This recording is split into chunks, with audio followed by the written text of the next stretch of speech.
পরের হাদিস শোনাই, লা তাকুমুস সাআতু, ততদিন পর্যন্ত এই দুনিয়াটা শেষ হবে না রে উম্মত। কখন শেষ হয়ে যাবে? হাত্তা ইয়াকতুলা জারাহু, প্রতিবেশীকে শহীদ করে দিবে, প্রতিবেশীকে মেরে ফেলবে। এখনকার যদি ঠাকুর গায়ে আমি প্রশ্ন করি, অনেক প্রতিবেশী এমন আছে প্রতিবেশীর নামে মিথ্যা গাইবি 15-20টা করে মামলা করে দেয়, এমন আছে না? জোরে তো আছে বলবেন না?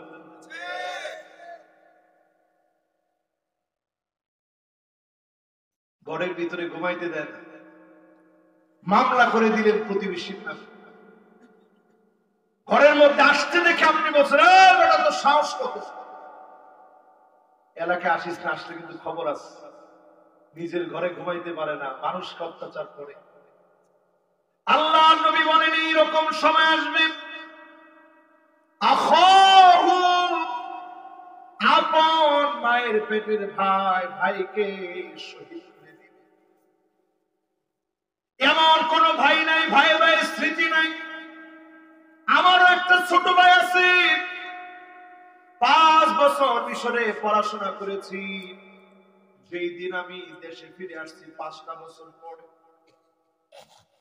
বিশ্বাস করেন এয়ারপোর্টে আমি ওকে মেরে মেরে খুঁজতেছিলাম কোথায় আমার ছোট ভাইটা দাঁড়ায় আছে। আমি তাকে দেখি, আমি যেমন উকি মেরে মেরে তাকাচ্ছি, আমার ভাইও উকি মেরে মেরে তাকাচ্ছে, কোথায় আমার বড় ভাইটা। যে দুইজনের চোখ পড়েছে একসঙ্গে, একটা দৌড় মেরে ভাইকে এসে জড়ায় ধরেছে। আমি এক নজরে ছোট ভাইটার দিকে তাকিয়ে আছি, দুই ভাইয়ের চোখ দিয়ে অঝর ধারায় পানি ঝরতেছে। আমার মনে পড়ে গেছে ইউসুফ আলাইহিস সালামের কথা। বুনিয়ামিনকে লম্বা সময় পরে যখন পেয়েছেন, ইউসুফ আলাইহিস সালাম না জানি কত আদর করে ধরছে। এই ভাইয়ের সম্পর্ক নষ্ট হয়ে যাবে সামান্য খেত খোলার জন্য, জমি জমার জন্য ভাইয়ের সম্পর্ক নষ্ট হয়ে যাবে। এখনকার সময়ে তাকায় দেখেন, সম্পত্তির জের ধরে আপন ভাইকে হত্যা করে ফেলে, ঠিক কিনা বলে?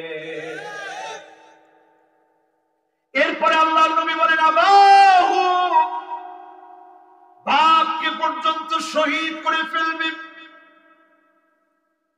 বাপ কত বড় আপন, মা কত বড় আপন, বুঝবেন সেদিন যেদিন থাকবে না। আজকে সকালেও আমার আম্মা ফোন দিয়ে বলছে, মাজার শরীরটা কেমন, ঠান্ডাটা কেমন, একটু যত্ন নিও শরীরে।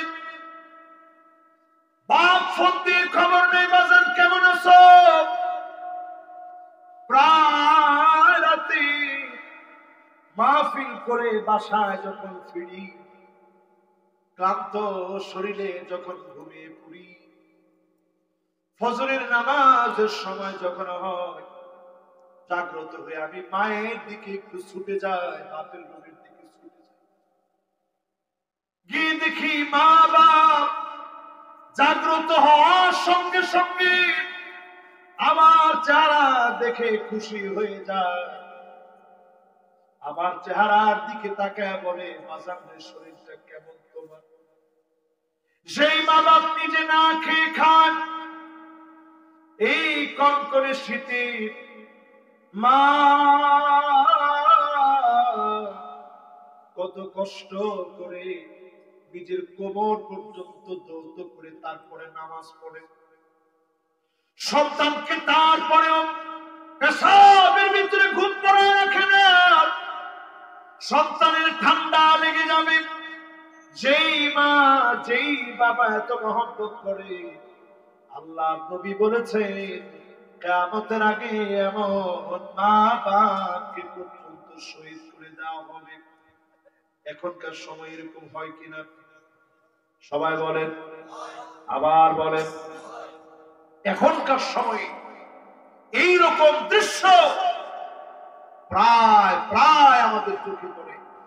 সেদিনও ফেসবুকে দেখতেছি, বাপের গালের মধ্যে জোরে জোরে থাপ্পড় মারতেছে আর বলতেছে, তুই বল কি দিছিস আমার।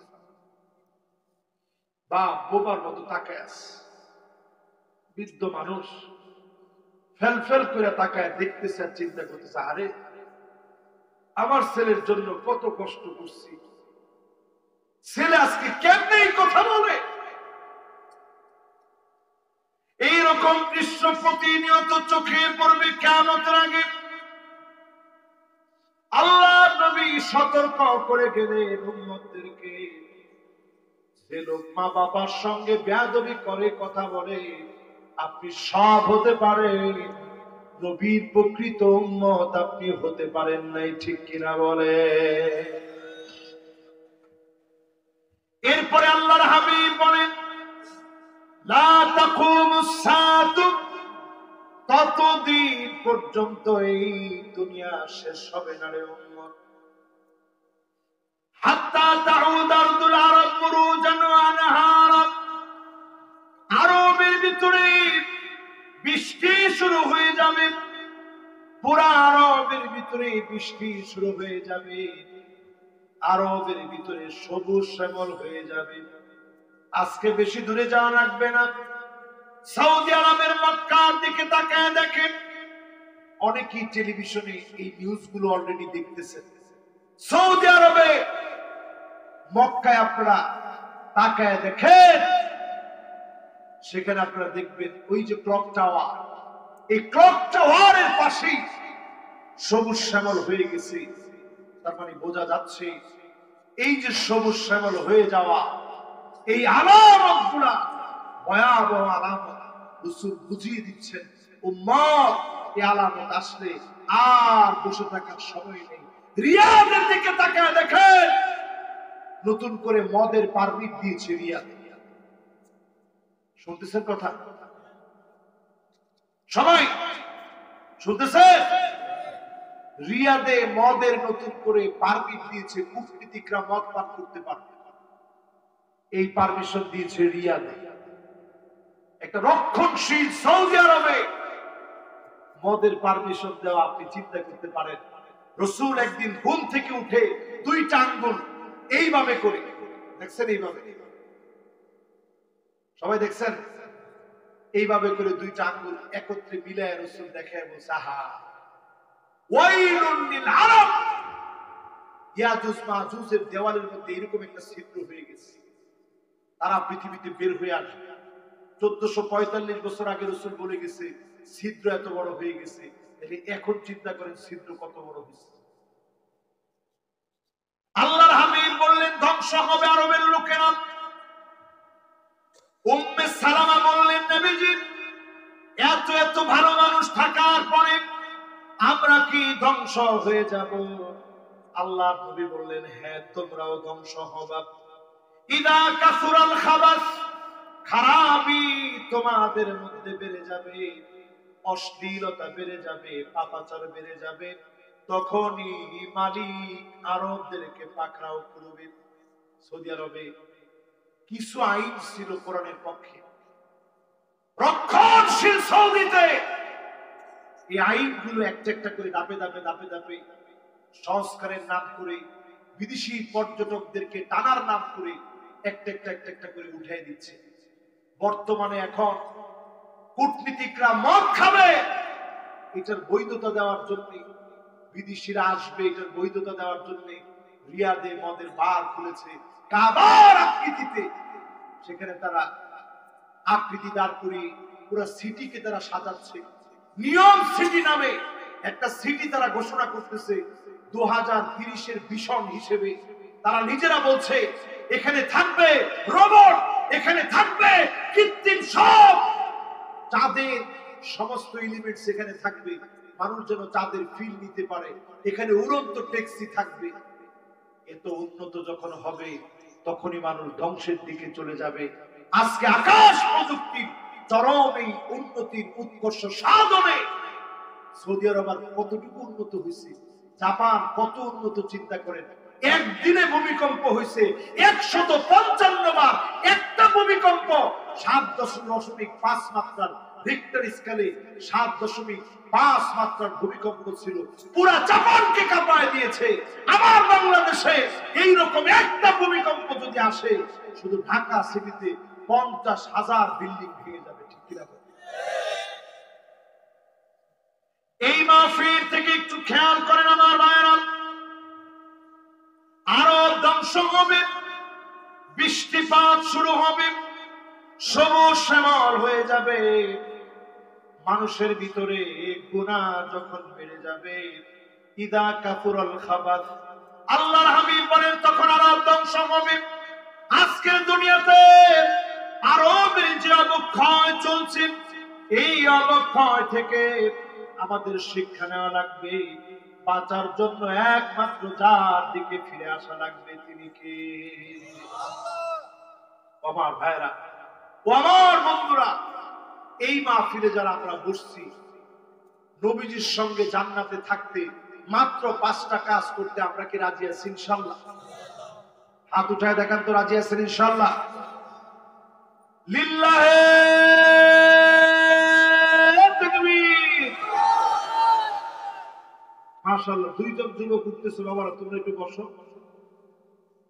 মাশাআল্লাহ, প্রচন্ড ঠান্ডার সময় আমি মনে হয় আপনাদেরকে কষ্ট দিয়ে ফেললাম। এই তো মাশাআল্লাহ, এখন আরো 5-7 জন যুবক আসতেছে। আসেন, তাড়াতাড়ি আসেন। মাশাআল্লাহ, আসলে আমরা বড় খুশি। মনোযোগ আছে তো ইনশাআল্লাহ? এইবার আমার ভাইয়েরা খেয়াল দিয়ে শুনেন, 5টা আমল করবেন, নবীজির সঙ্গে একসঙ্গে যিনি জান্নাতি বানায় দিবেন, তিনি কে?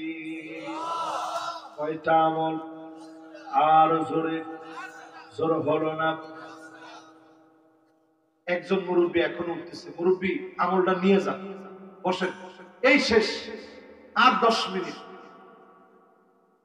এরপরে দেন, বসেন। হুজুর আমার তো 1 নাম্বার একটু পরে হইলে কি হবে? ও সবারই সমস্যা হয়ে গেছে না? স্বাভাবিক, শীতের সময় একটু হাজত বেশি ধরতে পারে, স্বাভাবিক। এরপরে যেই শীতে আপনারা বসে আছেন, আমি থাকলে বসতাম কিনা এটাও চিন্তার বিষয়। আপনারা কিন্তু বসছেন, এটা আমি এমনও বিশ্বাস করি। শ্রোতারা বাংলাদেশে যে কষ্ট করে মাহফিল শুনতে আসে, এটা শুধুমাত্র এই দেশে সম্ভব, কারণ এই দেশটাকে যিনি ভালোবাসেন তিনি কে? আপনারা মনে করছেন হুজুর কেমনে সম্ভব? আমরা গরিব একটা দেশ, দেশটা গরিব হইতে পারে, কিন্তু মানুষের ভিতরে ইসলাম আছে। এদেশের রন্ধ্রে রন্ধ্রে ইসলামের শিকড়, এদেশের রন্ধ্রে রন্ধ্রে গেঁথে আছে। ঠিক কিনা? দেখেন, একজনে উঠতে চাইতেছে না, তাও আরেকজনকে উঠে। ঠিক আছে তো? আমি গেছি বছর দুবাই, ইমিগ্রেশনে পুলিশ আমারে দেখে কয়, দেখছে দাঁড়িয়ালা, দেখি কইতেছে লেহিয়া কাবির লুসুস কাবির, যার বড় দাড়ি সে খারাপ বেশি। নাউজুবিল্লাহ করবেন না? কালকে কয়ে সবাই বলে। এরপরে আবার বলতেছে লেহিয়া সোয়াইয়া, একটু একটু যার দাড়ি আছে লুসুস সোয়াইয়া, সে একটু একটু খারাপ। নাউজুবিল্লাহ কম। এরপরে সে বলতেছে লেহিয়া মাফি, যার কোনো দাড়ি নাই, রজুল মিয়া মিয়া, ওই বেড়া 100-100। কিন্তু আপনাকে ঠাকুর গায়ে যদি এরকম কেউ আঙ্গুল দেখে, আমার রক্ষা আছে। আরব দেশে আবার ভালো বুঝাইতে এরকম বুঝে আর কি। তো ফাজিলটা আমার কইতেছে যার দাড়ি একটাও নাই, ওই লোক হইছে 100-100। আমি চিন্তা করলাম, আল্লাহ, আমরা ফেরাউন খুঁজি, এই কত বড় বদমাইশ হইলে এই কথা বলতে পারে। একটু পরে আযান হয়েছে, সে কইতেছে কি, এই তুমি একটু দাঁড়াও, মাগরিবের নামাজটা পড়ে আস। আমি বললাম এখন কিসের নামাজ পড়বে? মাগরিবে। আমি কি একটু আগে তুই দাঁড়িয়ে নিয়ে যা বলছস, এর নামাজ পড়ে কি করবি? কইছে না, ওয়াহিদিল্লাহ, আমি এক আল্লাহয় বিশ্বাস করি, দাড়ির দরকারটা কি? কিন্তু দাড়ির সে যে অপমান করেছে, এতে করে মুসলমানের তো ঠিক না, ঠিক কিনা? এই জন্যই মাহফিলে বলি আমার ভাইরা, আল্লাহ নবীর যত উম্মত, এই কনকনে হাড় কাঁপানো শীতের মধ্যে যারা বসছেন, আমি কতগুলা জামা পরছি দেখেন। এই জুব্বা পরছি, জুব্বার নিচে একটা সুইটার পরছি, উপরে জুব্বা পরছি, এর উপরে আরেকটা জ্যাকেট গায়ে দিছি, এর উপরে আবার পরছি, এর উপরে আমার চাদর আছে। এরপরেও তো আমার কাছে শীত।